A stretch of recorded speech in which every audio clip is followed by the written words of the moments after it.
the inbound secret. My name is Bryce, and I'm your host for The Inbound Secret, where we're talking with top performers and health experts and sales badasses alike about their strategies to optimize their well-being and performance. Once again, this is The Inbound Secret, and let's get rocking and rolling. This is the inbound. This is the inbound. This is the inbound. The inbound. This is the inbound secret.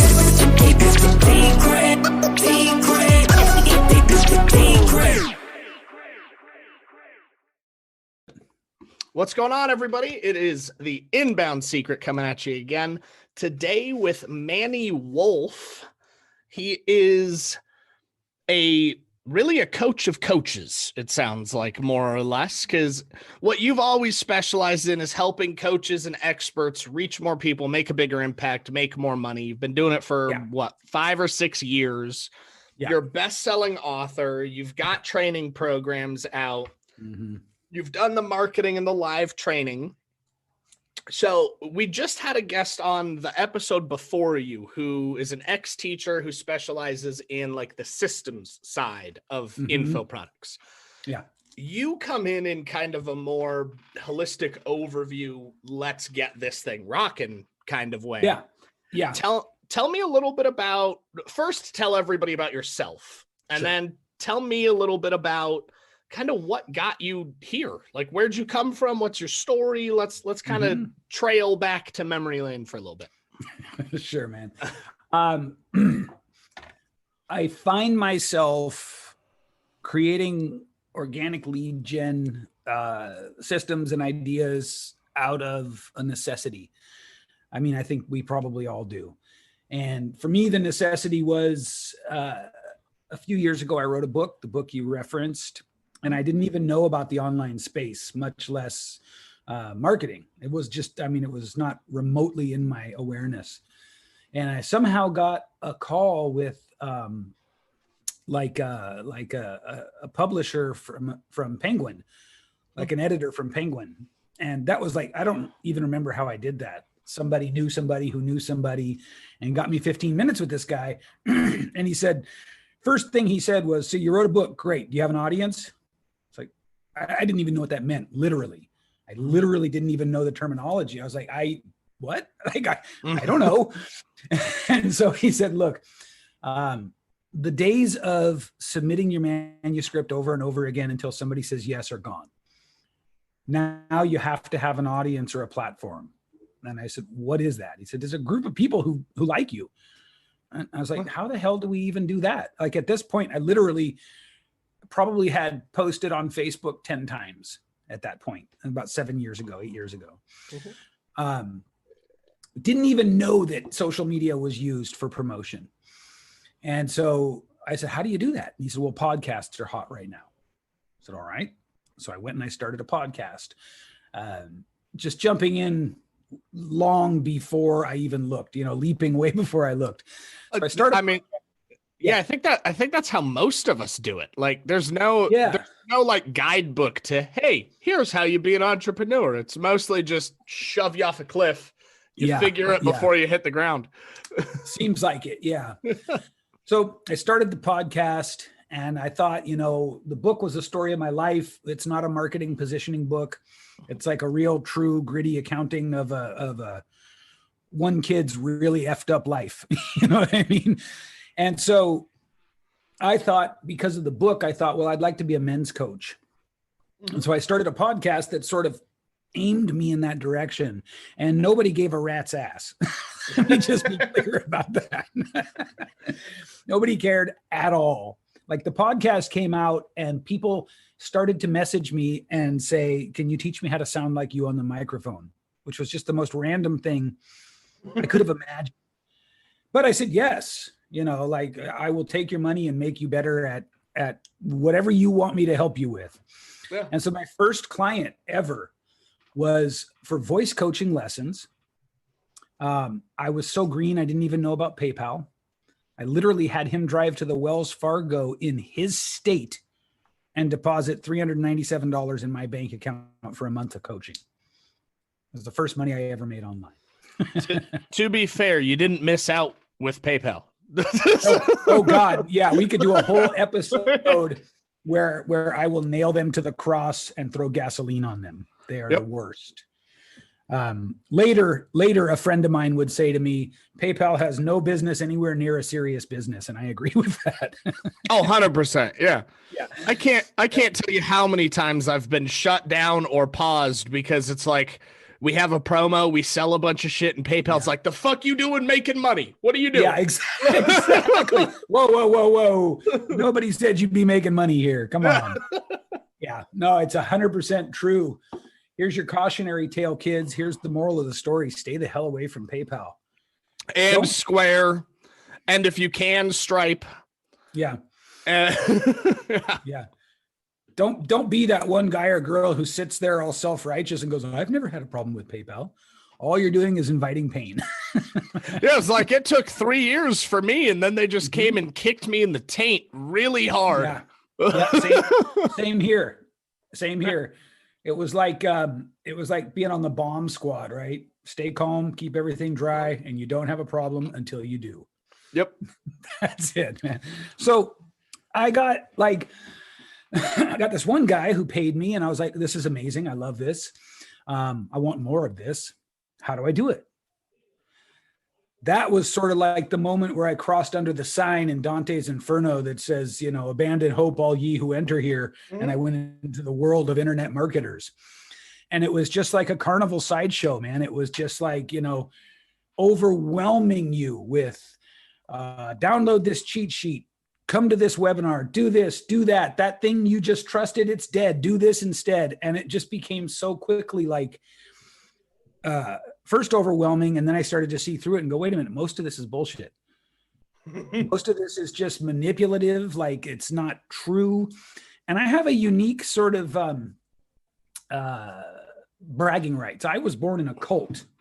I know a little something about manipulative people. Like I'm pretty good. You were okay. Hold on. You were born in a cult. Yeah. Are we talking like Tom Cruise Scientology, or are we talking like middle of nowhere Texas show about the religious cult and the religious zealot that had like a tiny little compound? What are we talking here? What level of cult? We're talking neither of those. It was classified as a new age cult, which tend to be a little bit less tightly organized. Okay.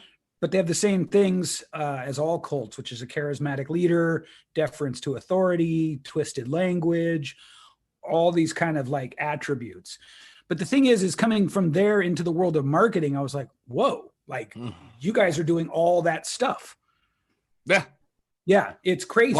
Why do you think there's like 300,000 competitors of mine, and like 8 of us know what we're doing? Yeah, I would totally agree with that, man. It's the world's most profitable human centipede. Or Dutch rudder, if you prefer. It's just everybody jerking each other off, and nobody really knows what's happening, except for a very, very few. Every time I hear Dutch rudder, I think of that South Park episode. Way off topic, but you guys should go watch that episode. It's hilarious. So little by little, as I ran over here to download this PDF and went to that webinar and realized everything was just a pitch. Mm-hmm. It was all just a pitch.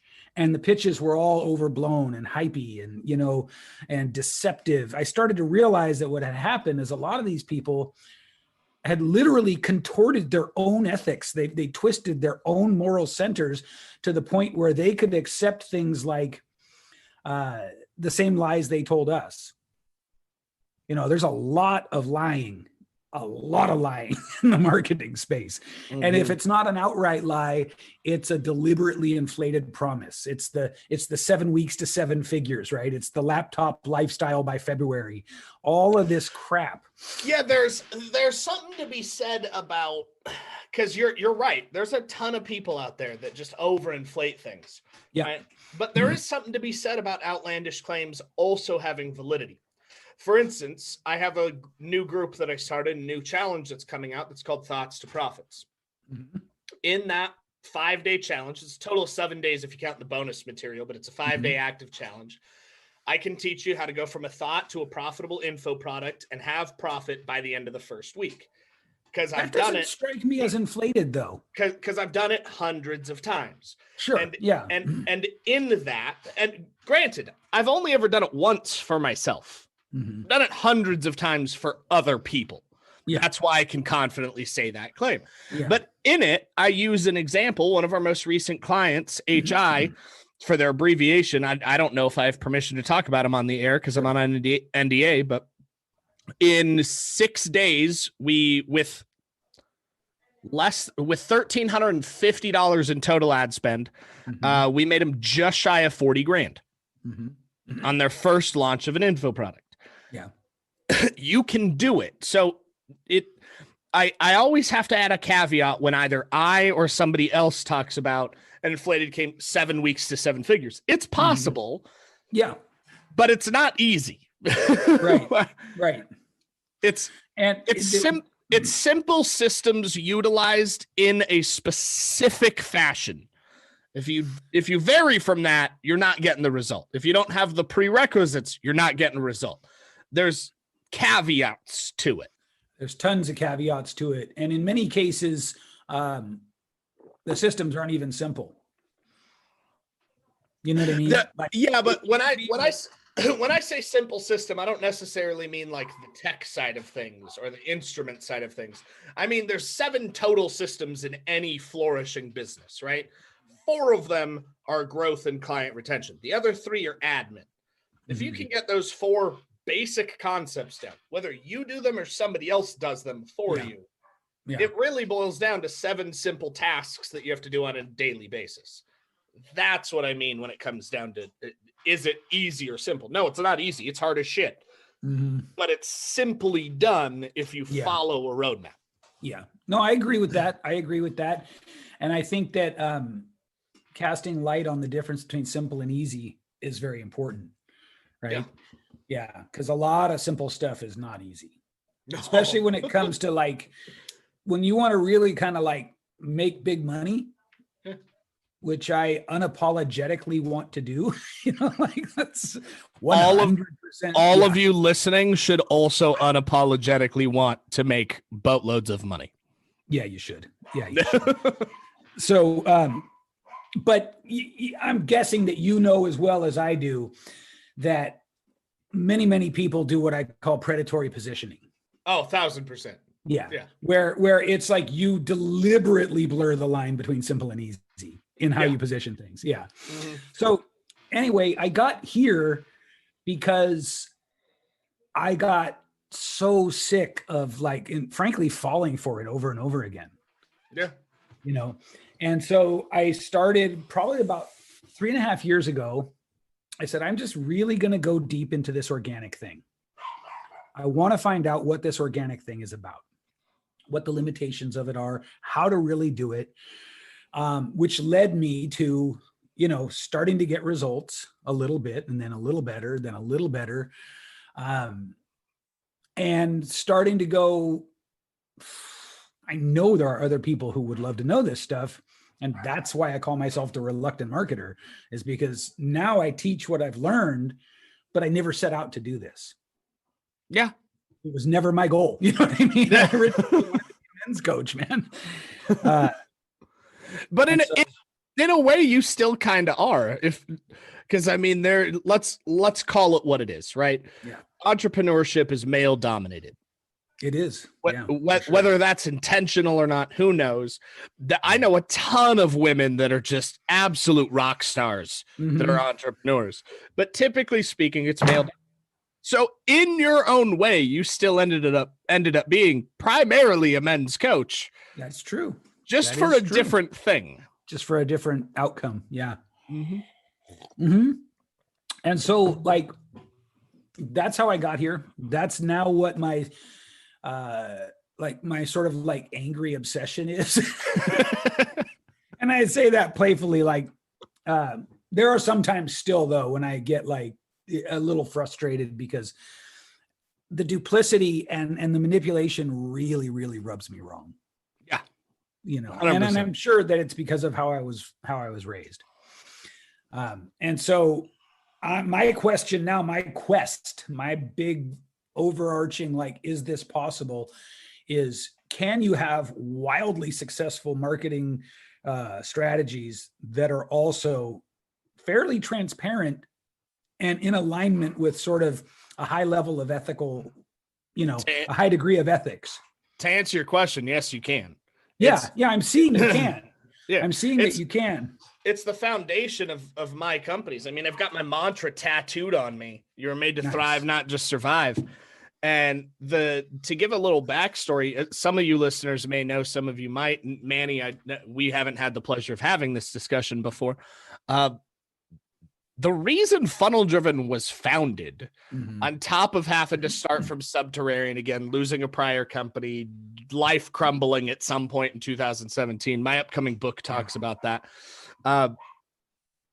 Was really just because I was in a position once where I needed marketing help, had no fucking idea who to go to that wasn't full of shit, didn't have 50 grand to pay somebody for shit that I could probably figure out. So I figured it out, right? 10 years ago for myself through college, and 7 years ago working for other companies as affiliates, and 4 years ago for myself. The trajectory goes through, right? So when we started this, we spent 6 months before we actually started launching product, whether it be with partners, affiliates, white labelers at the time in 2017. Those 6 months where we tried to completely break the industry as much as we could. Yeah. I hate long-term contracts for no fucking reason, because I'll be the first to tell you, after about 6 to 9 months of us actively in your campaigns, we don't need to do anything anymore. We basically just monitor it at that point. After like 6 to 9 months, you're good. If it worked 6 to 9 months, unless you change something, it's going to keep doing the thing. Right? Yeah. And I kept seeing all these people that are like, well, it's going to be 10 grand plus 7,000 a month for 3 years. And I'm like, why?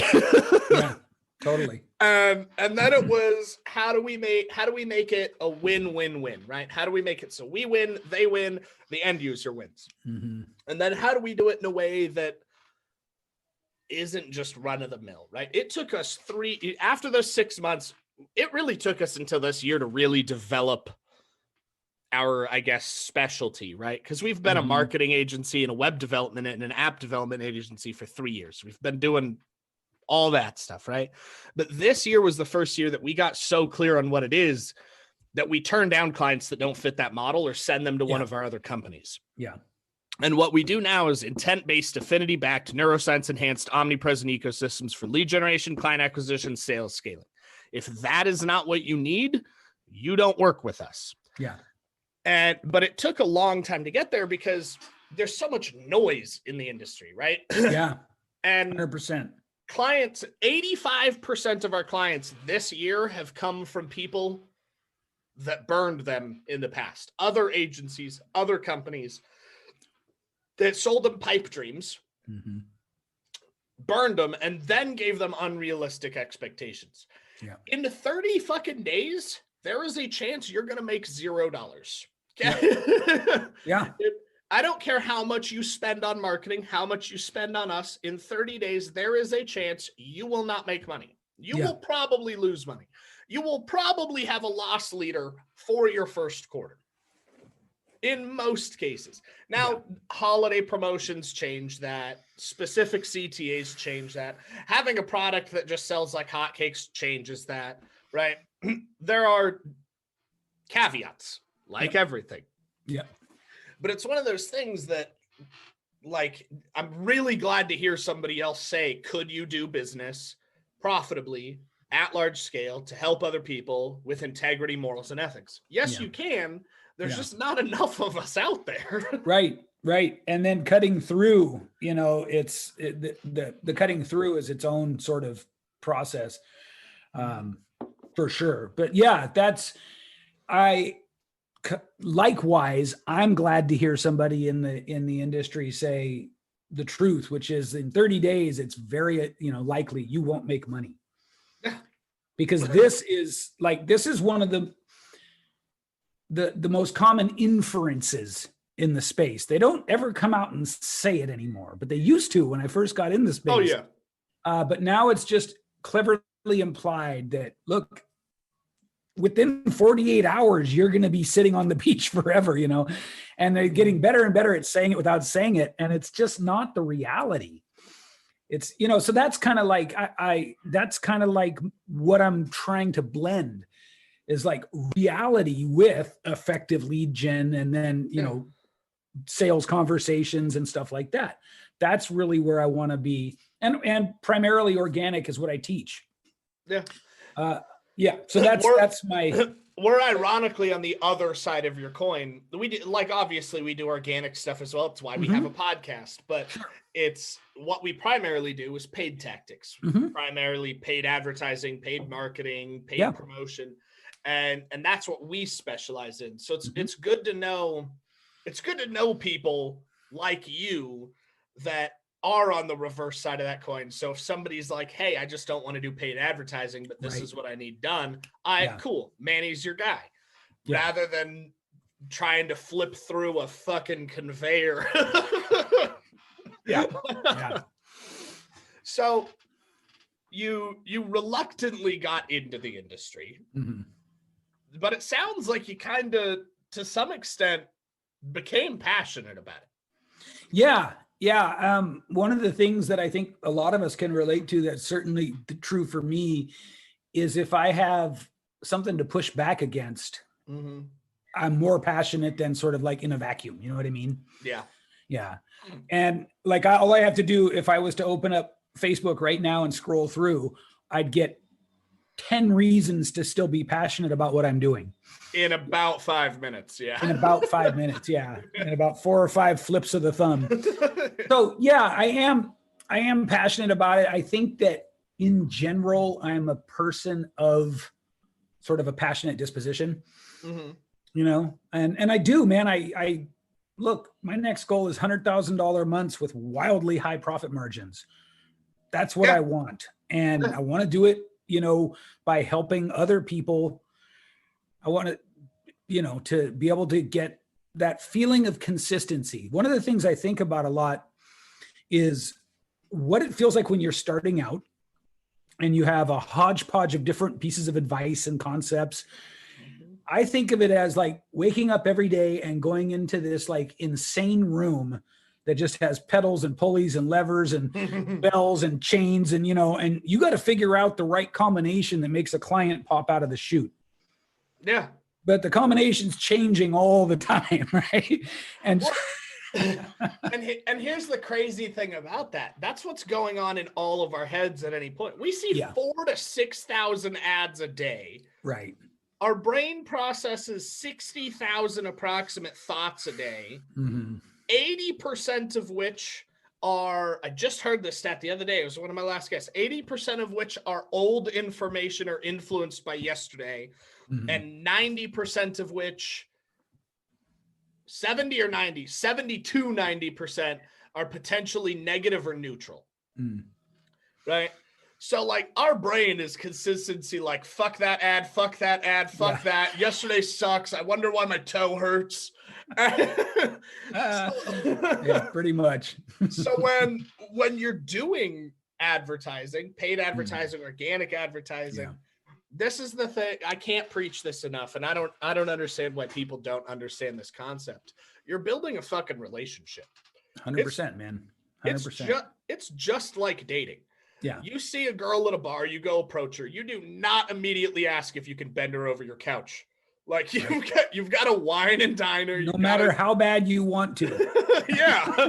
You've got to wine and dine her. You've got to talk to her. You've got to get to know her. You have to build and form a relationship. That's right. It's not like buying a hooker. Like that's not how business is built. I mean, unless you were a pimp in like the 1960s, but right.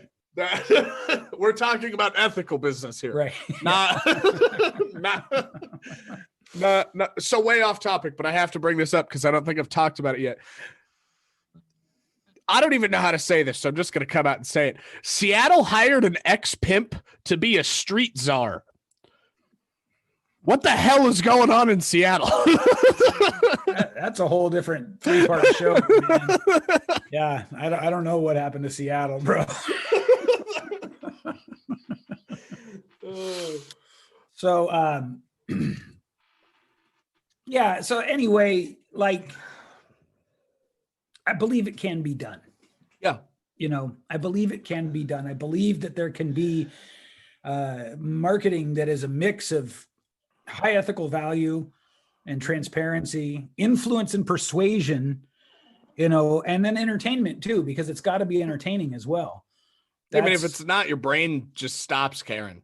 More so than ever before, right?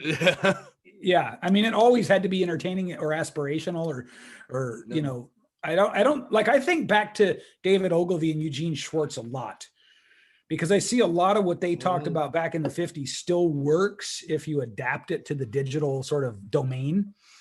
Yeah. And I don't think that they really focused on pressing on fears as much as we do today, pressing on pain. Yeah. I think it was more aspirational. In most cases, yeah. Yeah. The difference, I would have to say, not only for the digital world, is really the way that we are as a society now. Yeah.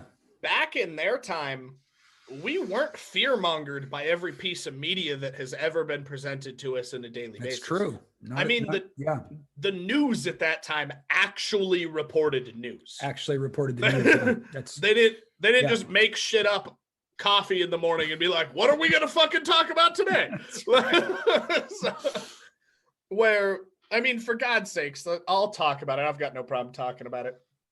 For everybody listening, just be warned. This may get a little hot and heavy for you. So I just got my COVID vaccine because the girlfriend works in medical and she got it for the family. Yeah. And so we were like, cool. I don't know what happened to the rest of the world, but since when did modern medicine and science stop being factual? Because we solved polio, we solved Ebola, we got rid of the bubonic plague, we got rid of 99% of influenza.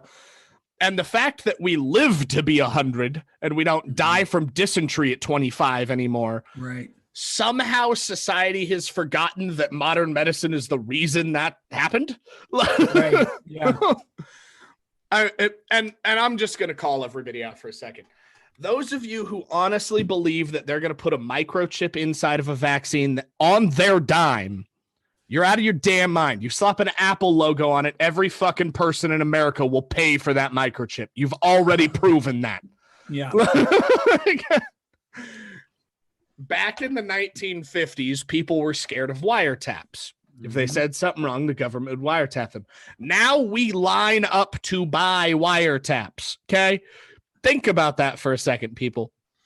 Now, granted, some of the benefits is intent and affinity-based marketing tailored to you. Yeah.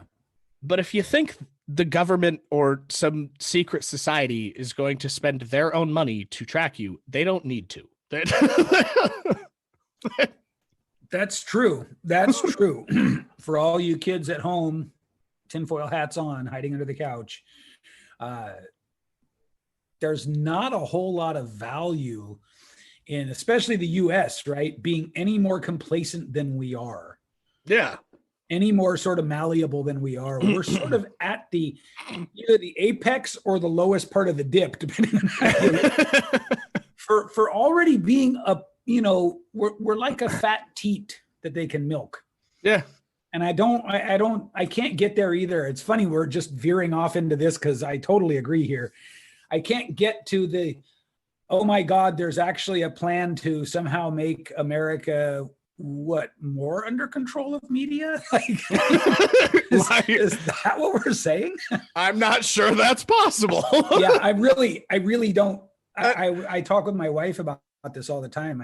I don't see any payoff to pushing us into some sort of like Orwellian state. There wouldn't be. I mean, there is a very, very, very close contrast between Orwell's novel and basically this year. The difference being, though, is in Orwell's novel, he's talking about totalitarian communism. Mm-hmm. Right. And how for everybody out here that's going to fucking bitch and moan about democratic socialism not being communism, in the fucking 30s, 40s, 50s, and 60s, China themselves, literally the world leader in communism after the USSR, blatantly stated that they will use democratic socialism to convince the free world, the Western world in their terms, that it's not communism, so they can make you communists. Fucking read a book. But that's neither here nor there. The problem with that theory, that the Western world's going to become communistic at any point in the future with media control, is I don't know this for a fact. I've never been there, but I have never seen one piece of evidence that makes me believe that the Chinese civilians believe their media. They know it's full of propaganda. Mm. We still, for some reason, don't think that's a thing. I'd say not to the extent they do. I'd agree with you, like incrementally. I'd say, I mean, you can just look on your own social media feed and you can see how many people don't believe media. You know, it's because the mainstream media has proven not to be trusted. Oh, absolutely. Yeah. They've handed in the cookie jar too many times. Yeah. But oh shit. Elephant. Yeah. Elephant. For those of you that can't see and only hear, that was a fake sneeze. Just like right in the middle of my thought process.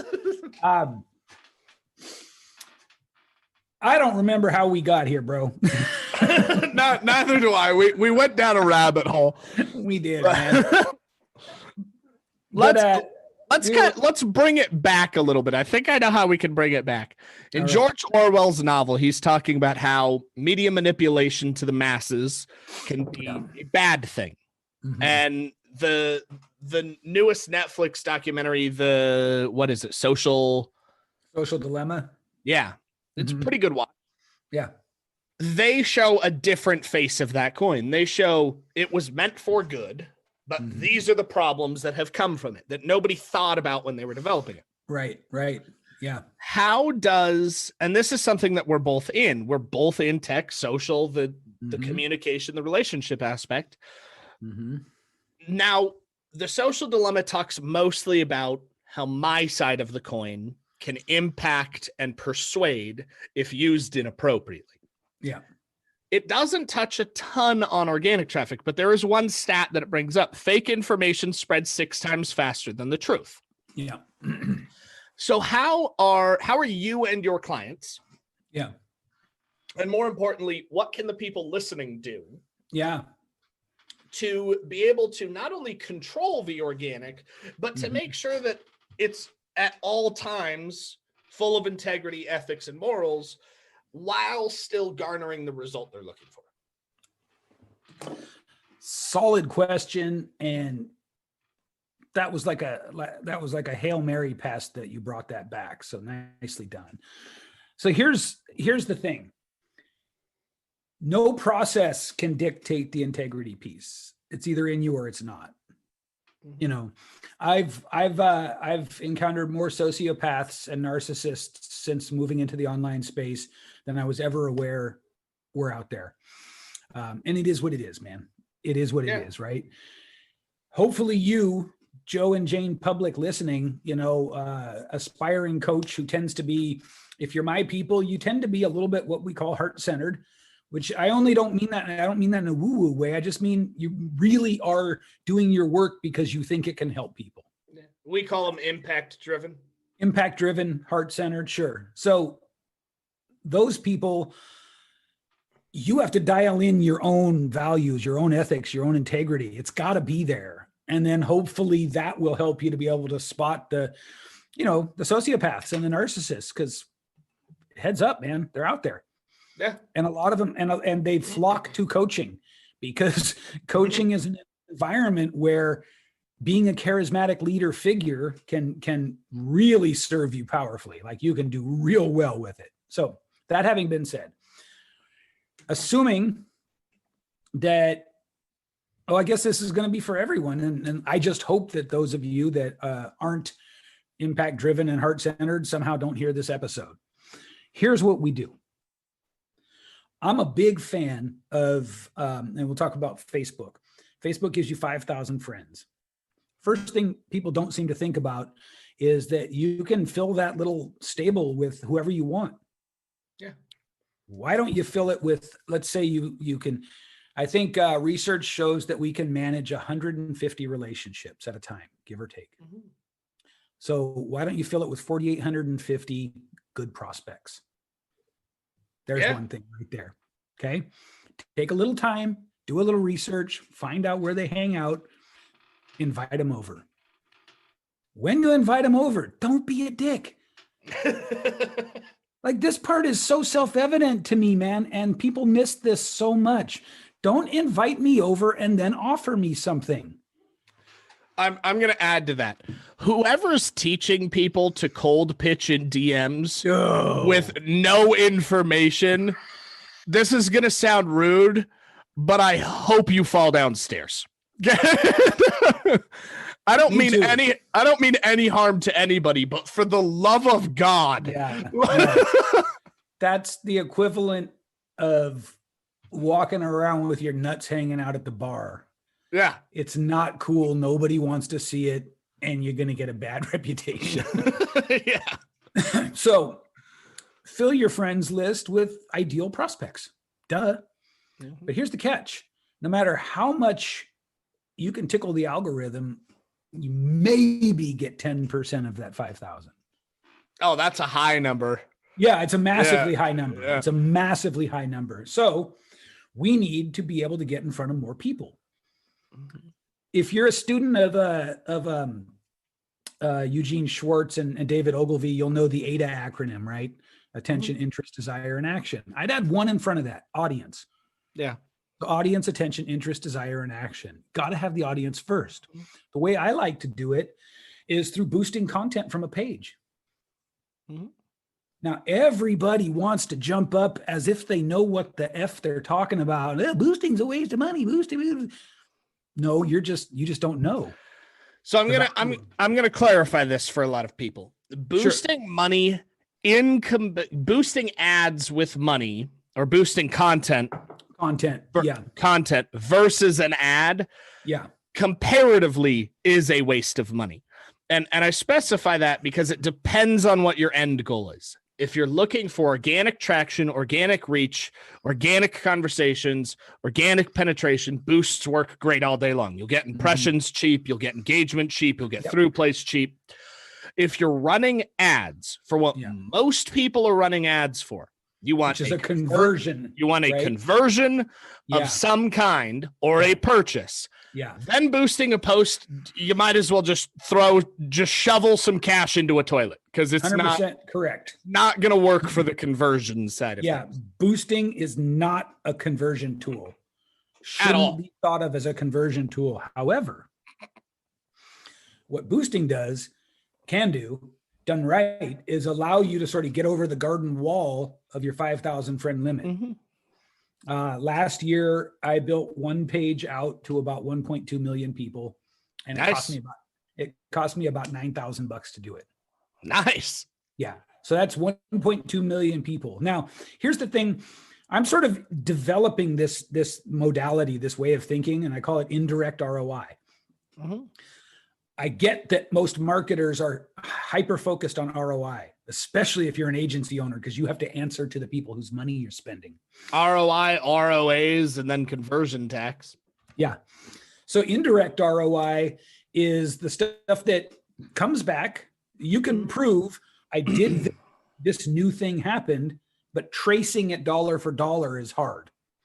And that's what boosting does. So last year,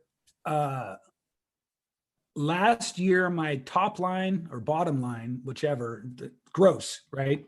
Mm-hmm. My gross was roughly $130,000 more than it would have been from people who I'd never heard of before, who weren't in my friends list. And it's the part I want you guys to get, who came into my messenger ready to hire me.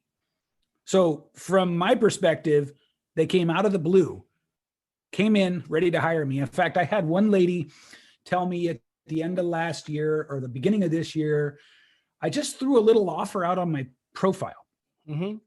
Hey, I want to try this thing that a friend of mine is talking about called laser coaching. Here's how it works. We deal with your biggest challenge, 1 10-minute call at a time. Mm-hmm. The criteria is you have to have done what I gave you on the last 10-minute call to get another 10-minute call. And I was like, I don't remember. I think it was like, I want to charge $1,500 a month for this and I'll take 7 people. Yeah. Something like that, right? I had 5 of the 7 people were strangers to me. Awesome. Yeah. But the thing that was the coolest was one lady from Australia. She messages me and I start just doing a gentle pre-qualification. Tell me about your business, blah, blah, blah. Yeah. She literally said to me, you don't have to sell me anything. Just send me the link. Dope. So this is a complete stranger. And I said, well, why are you so confident? She said, I've been following you for 1.5 years. Yeah. So this is what I want people to understand, right?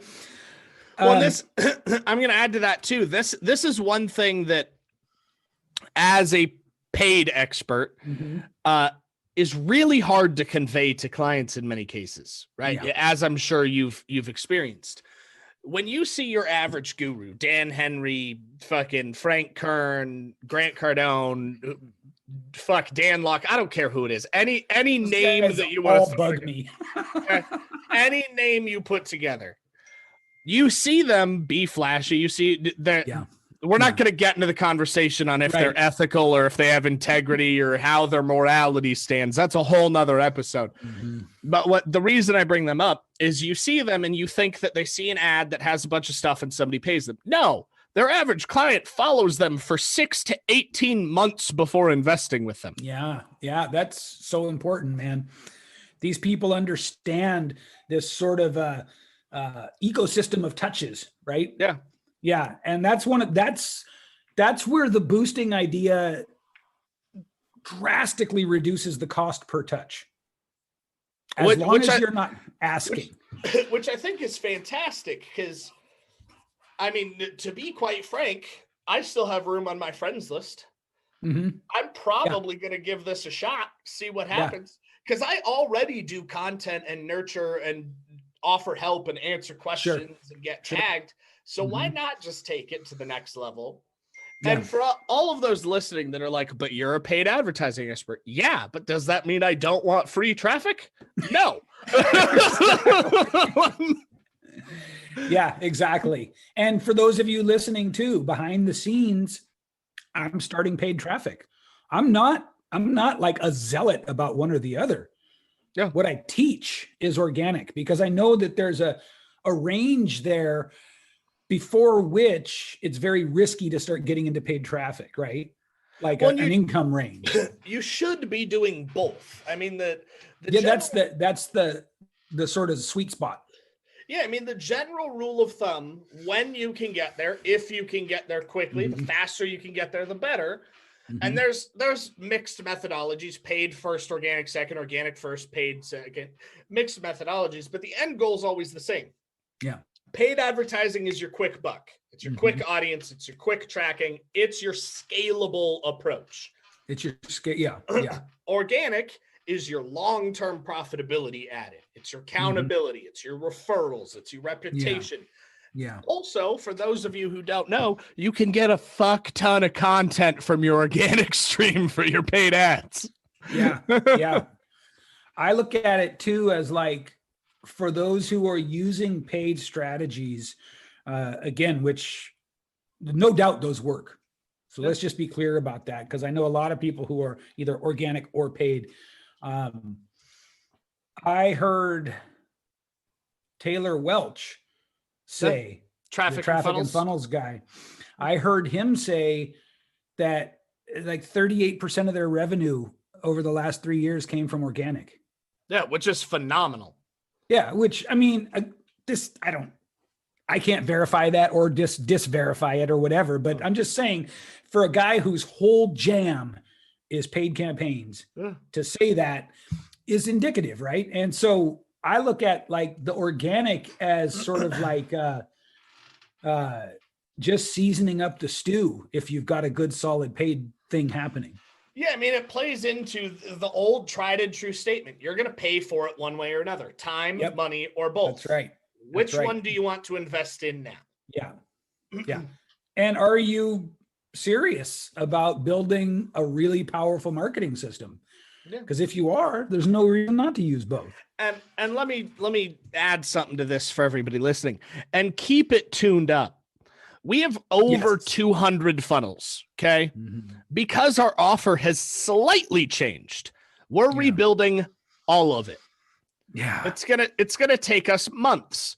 But the reason we're doing that is we have to keep up with the times. We have to make sure that our offer's good, and we have to make sure that everything that's customer facing has integrity in it. Yeah. I can't come out and wear a fucking tattoo that says, remember, you were made to thrive, not survive, and then just let my tech fucking float around and do nothing. Right. Yeah. Yeah. Yeah. And, you know, one of the other things I like to sort of dispel the myth of, even though it's not directly an organic marketing piece, is like the idea that somehow it's not going to take work. You should divorce yourself, get as far away from that idea as fast as you can. You know, I mean, it's just that, to me, that was one of the most predatory sort of inferences that I first encountered. Was like, I didn't understand anything about funnels in the beginning. And my first exposure to them was that thing I lovingly refer to as shit funnels. Yeah. And I really believed, because of my naivete, that there was some, I could just build one funnel and suddenly all my problems are solved. And yeah, in theory, that's true. But the process of getting there for most people is just hairy as hell. Yeah, I mean, it's one of those things that, unfortunately, that community, right? And I use the tool. The tool is good for what the tool is made for.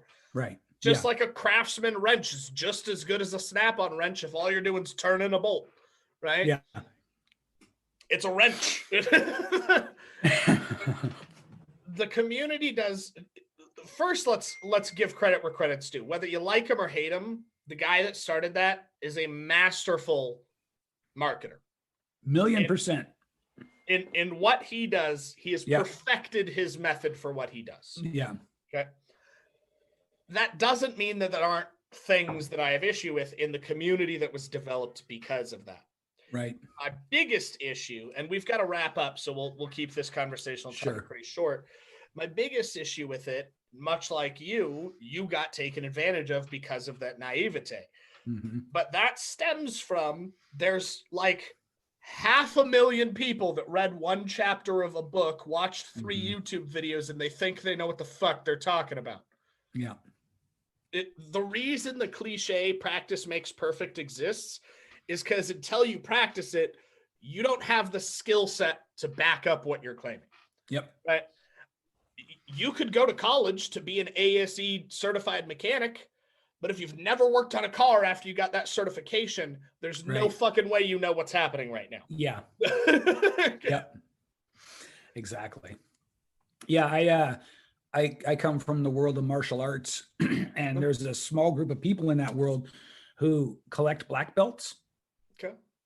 They're not good martial artists, right? They just go from one system to the next and learn all the forms, because any form-based system, once you learn the black belt forms, you can have a black belt. Yeah. They collect black belts, and yet as a green belt, I'm mopping the floor with them. Just making them look bad. You know what I mean? Because I'm focusing on, like, the martial arts. Yeah. How do I deliver maximum damage with this move? And so this is all really, really important in my mind. Marketing conversation here. This is important stuff to be talking about. I know you got to wrap up, man. So I'm going to let you sort of, put the drop dead time on. What I want to do is let's schedule another one of these. I know the audience is going to want to hear you again. Absolutely. You've got my calendar link, so hop on. For everybody listening, what I want to do for y'all is, Manny, if you don't mind, I want you to do 2 things. One, drop one gold nugget of your choice, make it short, sweet, and impactful. Okay. And then 2, let the people know where they can contact you, where they can work with you if they want to apply to work with you, Sure, where they can find you. And if you have anything that you want to, as an offer, go ahead. Now's the time that you can do it. 100%. I think my gold nugget would be you got to grow an audience, and then you've got to treat that audience, I mean, kind of with a ton of respect and integrity and genuineness. Yeah. You know, and what I've found and what the people that I've sort of trained in my system find is that, yeah, you can make offers and people will say yes, but if you grow an audience and you really respect them and nurture them, you also get people coming to you sort of quote unquote out of the blue. And that is wonderful. Let me tell you, the whole game changes when people just come to you ready to work with you. So like, if you want to get my systems, my ideas, my strategies, I'll have my assistant send over the link. You can come join my Facebook group. I'm trying to do something different here where I give away more for free in the group than you're going to get for most programs you pay for. Awesome. And it's meant to lead you to buy my program. Let's be very clear about that. Yeah. You know, it's meant, because what I'll help you do is compress the time. I'll help you collect time. That's what people pay you and me for. Yeah. Yeah. Could you build your own house? Yeah. Are you gonna? No, you're gonna hire a contractor, so it takes 60 days, not 6 years. Exactly. Exactly. And then as far as a free gift goes, I have a training that I've put together that really dives into what I was talking about earlier about growing a massive audience through simple, low cost boosting. So if I'll have my assistant send that over too. Awesome. And then where's a website or social profile where people can connect with you to get to know you, ask questions outside of the group? The group is the best way, but otherwise just go to Manny Wolfe on Facebook. Awesome. Yeah. There's a guy who calls himself Manny Wolfe 2. That's not me. Okay. And yeah, I'm the one who my profile is clearly the profile of a guy who is a professional, who is, you know, in business to help you grow your audience and get more clients. You can't miss it on my profile. Yeah, that's what I'd say. And if you want, I can have my assistant send over that link as well. Yeah, shoot it over. Everybody listen. I'll make sure that that's in the bio section. You could go ahead and click on it, take action. I would reach out, get to know Manny a little bit. I know he can help you. I'm probably going to pick your brain a little bit and we'll trade ideas and help each other out. Everybody stay tuned for another episode of The Inbound Secret, and we'll see you on the next show. This is the Inbound Secret. My name is Bryce, and I'm your host for The Inbound Secret, where we're talking with top performers and health experts and sales badasses alike about their strategies to optimize their well-being and performance. Once again, this is The Inbound Secret, and let's get rocking and rolling. This is the Inbound